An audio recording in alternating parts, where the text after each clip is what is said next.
Hello, everybody, and welcome back to the Press Play Lifestyle Inspired podcast, where we do podcast interviews with inspiring people like our new friend Alexis here on helping our listeners find the resources, tools, and support that they're going to need to be their best inspired self.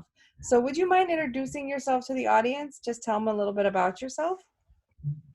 Thanks for having me here, Jackie, and I'm really super excited to be on your podcast. So my name is Alexis Jane, and I'm a mindset business coach.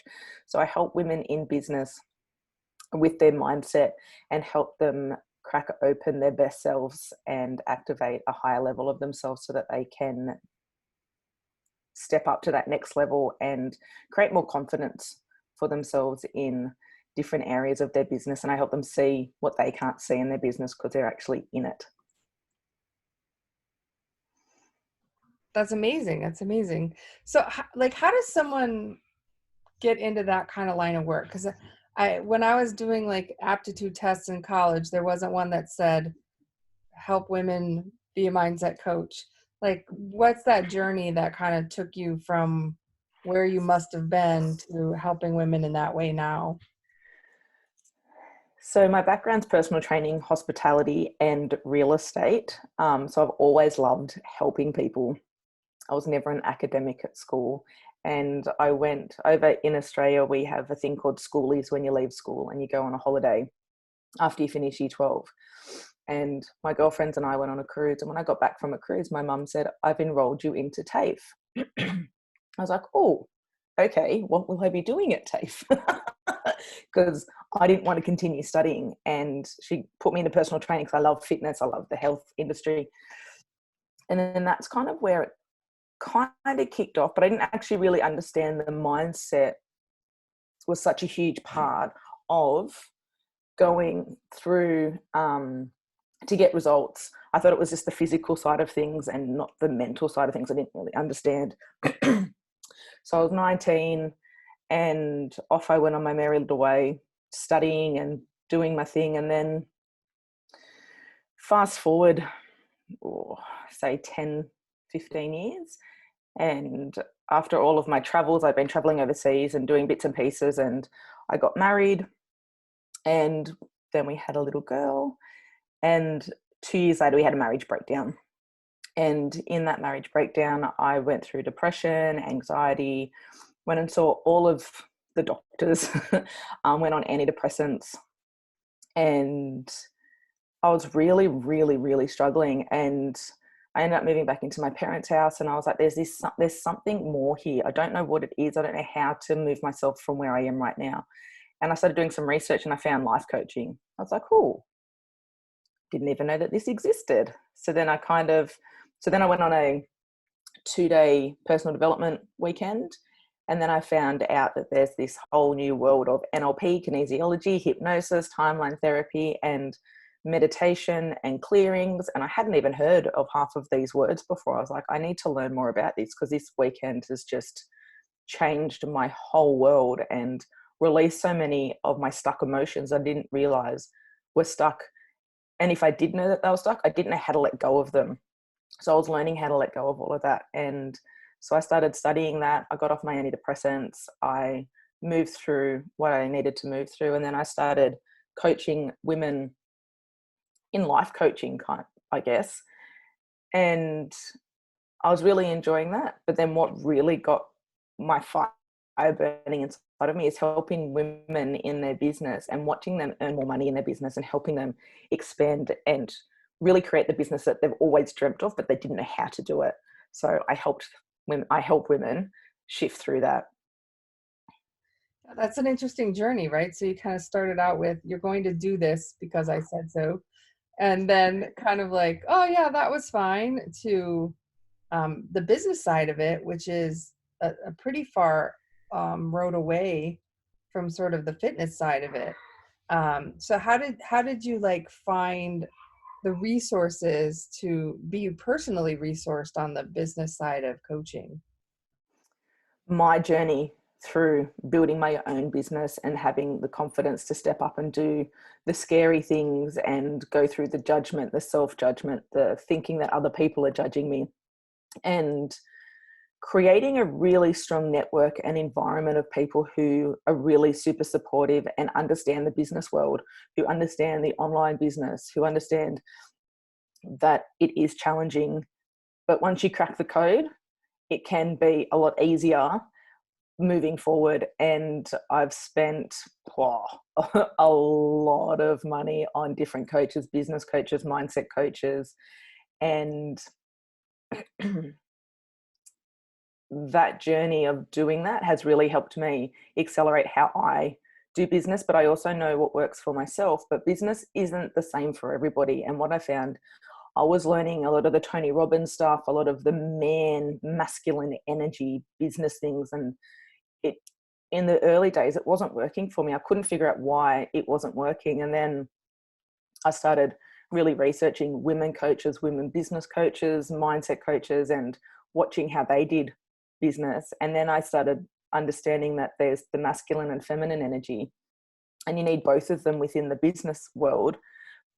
But which way and what is the way that you do business? So I really help women understand if they're more masculine side or if they're more feminine side, and use their energies to an advantage. And even though you could be following a script, if the energy behind the script is not clean energy and helping energy, if it's needy desperation, you're not going to get anywhere. So I help women really understand where their energy is. And I got a message from a client yesterday who 6 months ago didn't even know about the online world. She didn't know about coaches or mindset. And she's an assistant coach and she works in the online space now. And she messaged me yesterday. She said, "Oh, I went to the shops yesterday and I could really feel into other people's energy. And I realized that it wasn't mine." And I was like, that's really interesting. 6 months ago, you would have had no idea why you were feeling off or why you're feeling jittery, because it's not your stuff, it's somebody else's. And so being in tune with who you actually are, then you can really tune into the client, you can tune into the potential client, you can tune into what it is that you want and desire as well from life and business. Because with women, what I found is business and life intertwined with each other, because we're mothers, we're wives or girlfriends, and we're business owners, and being able to juggle that all and still be in flow and feel happy and calm and comfortable in what you're doing. So there's lots of layers to it.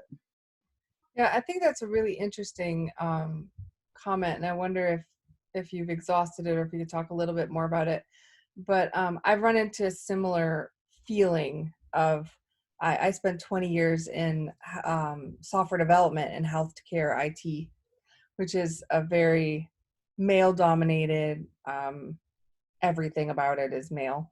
I was one of all of the kids that graduated in my graduating class. In my undergraduate, I was the only female in the computer programming program, and I always felt a little bit like you have to match their energy, right?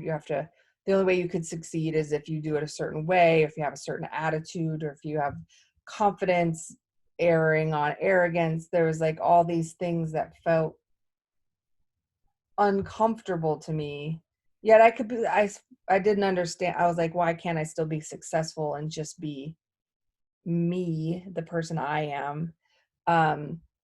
So I mean, I think that's probably a big unfolding, and I see it a lot more now that women can be women and be feminine women, or a little feminine, a little masculine, a little bit of whatever, and succeed. It might just look different than it did for our male counterparts.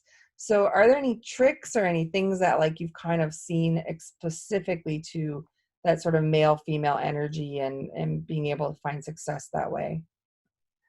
So with one of my clients that I've worked with, she climbed the corporate ladder. She climbed the corporate ladder for 20 years. It was really successful.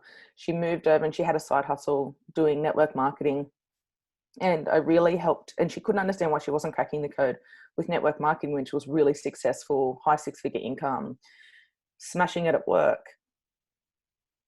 But there was still that male dominance at work that she hadn't cracked either. But she'd created so many layers and walls in front of her that she didn't even know that she had created while she was climbing the ladder. in the corporate world. So when she moved over to having her own business, she really struggled because she didn't actually really know who she really was, because we had to uncover and crack those walls open. And once we started cracking that open and uncovering that, she just became an absolute powerhouse at her corporate job. She was being in her own energy, and she was being kind, but she was being powerful. And she was being powerful with the words that she was using. And language is such a huge thing that I listen into when people are speaking, and I have my own coach so she can listen into my language when I'm talking about things, because we miss things when we're in it. So we need to work with somebody so that we can better ourselves. And I got a phone call one day from my client, and she was like, "You'll never guess what happened. I stood up to this man who I've been so petrified of standing up to before. And now we have a beautiful relationship. But before we were both like attacking each other, even if it wasn't with words, but energetically they were attacking each other. And then she stood up for herself and was really powerful with the words, but really kind in how she did it. And now they have a great work relationship now, and it's made everything a lot easier and smoother for them. So when you're climbing the corporate ladder, or if you want to be in the man's world, we start creating a new persona for ourselves that's really not us, and we feel a bit icky. And sometimes we don't even know that we've done it, because it's learnt behavior, and we've taught ourselves how to do that, and we've forgotten why we taught ourselves how to do that, or why we decided that we needed to do that to be in a male world. When I feel a male has his place and a female has her place, and I think that we can work beautifully together and have that beautiful masculine feminine dance. But we, both men and women, both have masculine and feminine energy to dance between, and it's really uncovering and knowing which one you work best in, and how you really want to show up in the world, and how you want to be you, and what does the real you really look like under all of those layers, under all of that stuff that we've created. And when you look at when I look at my daughter, she's 9, and she's just her. There's no hiding, there's no judgment. She just does stuff. And I learned so much from her when she's dancing down the street, and I just start dancing with her, and she's like, "Mom, you're so embarrassing." I'm like, "No, but I'm bringing out my inner child and having fun with you now. Who cares if anybody's watching us?" So she gets embarrassed by me doing silly things, but it's okay for her because she's a child. So she feels that it's still okay for her to do that. But as we grow older, we get this, you need to act like an adult, stop acting like a child. When I think that you can dance between all of it as we grow up. Yeah, I love that, like, dance between that. They talk about that a lot in, like, ICF, International Coaching Federation's, like, program. They talk about coaching as sort of like dancing between the raindrops when you're working with a client. But one thing I love that you said, and I just wanted to reiterate it, and it happened a lot for me, is there is a difference. You can be powerful and still kind, which was one of the, like, the things that you were talking about.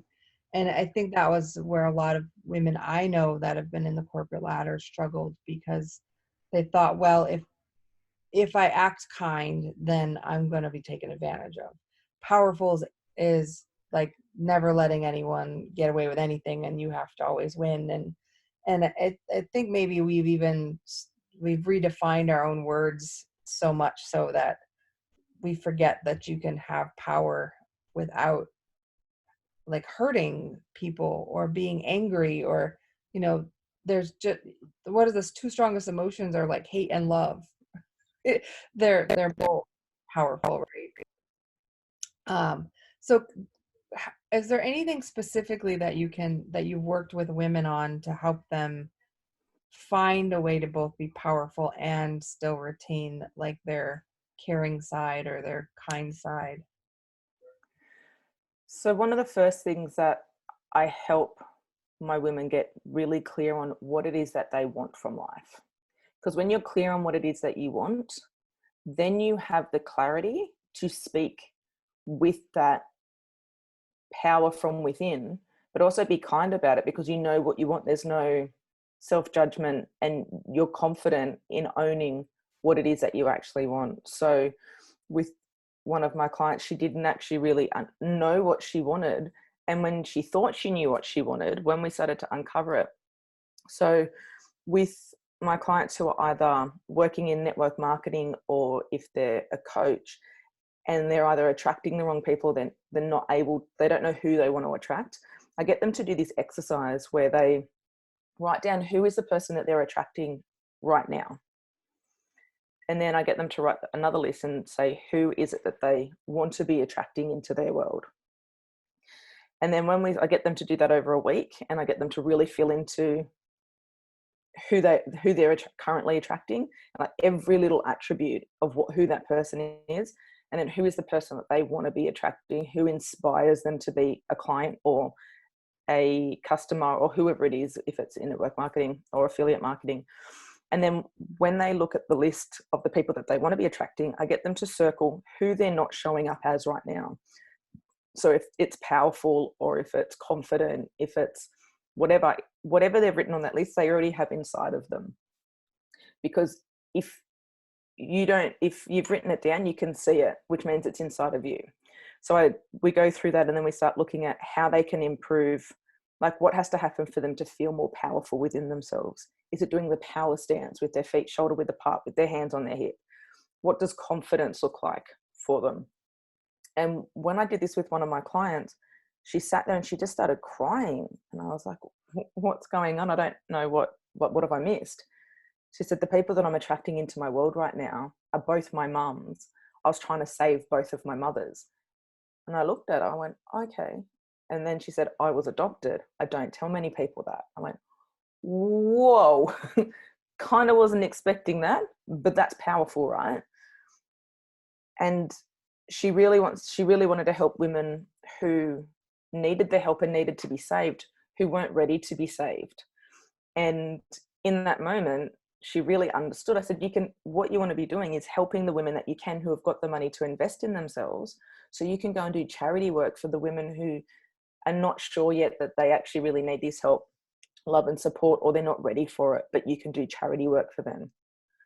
Oh my goodness. But in that moment, she didn't know until we did that exercise how powerful coaching can be, but how powerful doing little exercises, which you think are such a small exercise, how powerful they can be with the result that you get at the end of it. And then the following week after we did that exercise, actually it was within 72 hours, she had people that she'd reached out to 6 or 12 months prior contacting her saying, I'm ready to jump in now, because she'd opened up to wanting to help the women that had money to invest in themselves and who were driven business women who wanted to work side by side with her in the network marketing arena. But now she's moved on to, she's still doing network marketing business, but now she's moved on to actually coaching as well. So there's so many things that shift and change when you're working with a coach, because you don't even know what's inside of you until you start doing those exercises. Yeah, that's beautiful. So how can someone find you if they do want to kind of get help with their business and showing up and doing all the things that you clearly are really good at doing? So the best place to find me would be at my Facebook page, which is Alexis Jane, and jump on there, become my friend, send me through a Facebook message and let me know where you found me, that you found me on Jackie's podcast. And we can set up a phone call, and it just be a really beautiful chat around where you're at, where you want to go, getting really clear and getting some clarity around your business, and then see if we are a good fit to work together, or if I can just help you in that one session and gain some clarity for you. Yeah, that sounds wonderful. So thank you so much. We'll make sure to have all of your contact information in the show notes as well. But I really appreciate you taking the time. I know you've got a lot going on being a mom and being a coach and running your own business, but I thank you so much, and keep in touch. I look forward to seeing how many other people you get to keep helping. Amazing. Thanks for having me. It's been fun. You too. Bye-bye. Bye.